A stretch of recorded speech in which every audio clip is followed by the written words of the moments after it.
Let me tell you something about myself. I'm not an incredibly smart guy. The fact that I've even made it this far is somewhat baffling to me. I mean, I've got endurance, I guess. Not a terrible shot either. But when it comes to decision making and thinking before I act, well, there's something to be desired there. While waiting in the classroom, I thought I was hearing something in there with me. Of course, I was already on edge, so this pushed me over my limit. I stood still, anticipating absolutely anything, and then I heard it. But my brain didn't register it as a sneeze until afterwards. At the moment, my frenetic mind filtered it through as a threat. It'd come from a closet in the corner of the room, so like the jumpy idiot I was, I fired off a reactionary shot, bursting a hole in the wooden frame. "Yo, relax!" Whoever was inside shouted. They kicked the door open, hands up in a don't shoot position. It was a kid, maybe around 15. "Oh, thank God," he exclaimed upon seeing me. "Cops are here." "First of all, I'm not a cop," I responded. "Second of all, get ready to run. We've made too much noise here." The kid was confused at first, but it didn't take long for him to realize what I'd meant. I could hear whatever atrocity that had been lurking in the halls now standing right outside, with nothing but a wooden slab separating us. I raised my rifle as it simultaneously busted down the door. It was an inexplicable entity. I'd always pictured what I believed demons or aliens or whatever other extra-dimensional creature would look like in my head, an understanding cultivated through exposure to movies and video games. Still, seeing something like that existing right in front of your face was enough to make the idea of staying sedentary in a room cut off from the rest of the world for the rest of your life not so bad. I can't think of any pre-existing creature on Earth to compare this thing to, so I'll just try describing it. A mass of pulsating fleshy blue spheres joined together atop a mechanical arthropod-esque body, with two bulky robotic arms ending in large claws. Surely some experiment gone horribly awry. Not sure why it was here though. The kid behind me got a glimpse of it as well, rendering him utterly speechless. The robot centipede creature lurked forward, managing to slash open my protective vest like it was butter. Fortunately, the creature was also a glass cannon. I emptied about half my magazine into its bulbous head, busting open each one of its spheres. I reacted erratically, swinging wildly, and undulating its body, destroying the room in the process. I'm pretty sure that I'd blinded it or something. "Come on, kid!" I shouted at him. We ran out of the room as the creature continued its destruction. There were a ton of questions swirling around in my head, of course. The main one being where the hell were we heading next? I took out my radio and asked the officer on the other end if things had settled down outside. No response. But from what I could hear, it sure as hell didn't sound like it. "Where are we going?" the kid asked. Beats me, I thought to myself. "What are you still doing here?" I asked him instead. "Well," he began, "I was in the bathroom when it happened."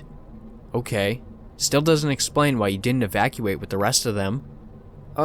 Look, I was watching YouTube in there with my headphones in and didn't hear anything, alright? When I came out, everybody was gone. And I was hearing weird shit coming from near the entrance, so I found a place and hid. It happens, you know? Does it really? I thought. But I wasn't going to bother lecturing the kid about it. Not the right time or place.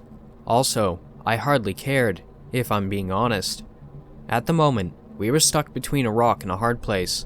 Inexplicable, unknown events were transpiring outside, while some kind of creature feature ritual fest was going on inside. I reckoned that we simply needed to find another place to hide until everything blew over. If it was going to blow over at all. I did have my silent reservations about it. I didn't want to admit it either, but the kid being there made things so much more complicated for me. Yeah, not very heroic, I know. We turned a corner, almost running into somebody in the process. I had a mini heart attack as I began raising my rifle again, only to realize that it was another officer. I stopped in an attempt to talk to him, but the guy just ran right past us, with a near catatonic-like expression on his face. Of course, that could only mean one thing. Something was chasing him. Begrudgingly, I took a quick peek down the corridor he'd come from, seeing a 7-foot and possibly muscular humanoid covered in purple flames slowly walking towards us. The ground beneath cracked with each one of its steps. "Where the hell are you going?" It crackled, deep and grating. "You're just getting a preview of the new empire." Jesus Christ. I didn't let the kid finish his statement, dragging him away and pushing in front of me as I ran. As we navigated through the halls, I was beginning to hear a chorus of voices from the floor above. They didn't sound like kids, but obviously not the regular kind. More so ones that had been transformed through the means of otherworldly rituals. Truth be told, I was actually planning on quitting the force sooner or later. I had funds saved and a solid plan to go with it. I never wanted to be a career officer, but I just couldn't pull the trigger. And look where that reluctance got me, right in the middle of who the hell knows what. Eventually, we found ourselves in another classroom, once again barricading the door behind us. This one had windows, so I immediately ran over, trying to get a glimpse of what was going on outside. But I couldn't understand what I was seeing. It was pitch black. I checked the time. It was only 4:30 p.m. I assumed that the windows had been covered up, but that idea was quickly discarded when, through the apparent haze outside, a hand pressed upon the glass. A hand with a bloodshot eye at the center of the palm. It pressed harder, causing a web of cracks to form. At the moment, it seemed like there was nowhere safe to go, nowhere to hide. I dragged the kid out of the room once again, only to find the colossal fireman waiting for us there. He was grabbing the officer that had been running away earlier by the neck, choking the life out of him. I emptied the rest of my bullets into the blazing monstrosity, causing said monstrosity to flinch only slightly. He chuckled, low and throaty, as he dropped the officer's lifeless body to the ground. Guns are something, aren't they? A shitty remnant of the old world. He stepped forward, throwing a punch directly at me.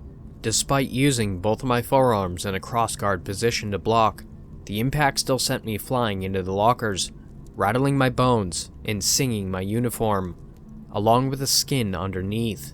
The kid screamed, darting away from the screen. A good decision at the moment, but at the same time, well, he was pretty much screwed. I wasn't in much of a better position myself. Trying to find my feet after being staggered by a single punch, the fireman continued to approach me, eyes fanatic, with a grin that was beyond deranged as the flames roared across his body. I was still trying to pull myself together as he got within a few meters of me, but then, almost out of nowhere, his head was cranked to the side by a swift, blurry fist, sending him reeling. I looked over to the adjacent corridor, seeing a brawny figure wearing a suit of black body armor and a skull-like mask. He stood there, fist outstretched, with small purple embers resting atop his knuckles from the impact. "Hey there," he said through the holes in his mask. "I'm the backup." Thanks for watching, Wolfpack. If you want to submit your story, my email and subreddit will be in the description below. And also, if you're not subscribed, please do if you want. And don't forget to like and comment as well. Have beautiful nightmares, and I will see you next time.